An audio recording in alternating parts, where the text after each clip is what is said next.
Today we're off to Barcelona in Spain, where Beth and James are going to show us around their Airbnb in the old city. They're not far from the Sagrada Família. If you're a subscriber, you might recognise James. He's our son and was with us in Iceland at Christmas.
Hello, welcome to our little Airbnb for the week.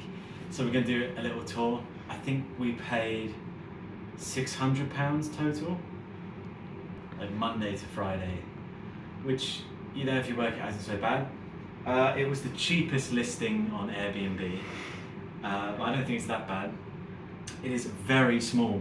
So you come through the doorway here, and then you are in the bathroom. So if you want to step through, here's the shower. We've just come out of the shower, it's nice and cold and lovely. The toilet, which has been very fun. Obviously not a lot of privacy if, you know, you're trying to do your business. And you can just see everyone. The door doesn't shut, does it? Yeah, no, I mean there's no handle either, so. Yeah. So we've got a little sink here. Obviously the balcony, which is about the same size as the flat itself. Mm-hmm. It's raining at the minute.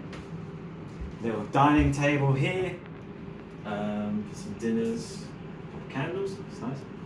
And then step into the living room, or should I say the bedroom. So I think normally this is a sofa, but they've changed it up into a bed for us, which is, you know, okay. It's pretty comfy-ish. Another doorway out to the balcony here, which you can open. We've got the aircon on now because it's really hot outside. Yeah, and then we have the kitchen. So all the things you could need, knives, forks, stuff like that. No symbols on the oven though, so we've kind of had to guess what The each hard way. thing does and what this is and what this is. We learned the hard way. Fridge freezer. We do have a washing machine, which is good. I don't know if we have any washing stuff. Maybe. Yeah, but that is kind of it. But I think for the price we paid and for the location, it's like, it's not bad. For what? Monday, Tuesday, Wednesday, Thursday, Friday. 5 days. 300 each. You know, it's cheaper than hotels and stuff. The balcony is exactly the same size as it is inside, which is really cool. It's very beautiful. It's quite a what would you say? It was like, it's not very touristy, this area. And there's like, last night there was like a little band playing downstairs, which is really nice. There's like some restaurants down there, but it's quite quiet. And there's parrots. I've been watching the parrots and the bats at night, which is really nice.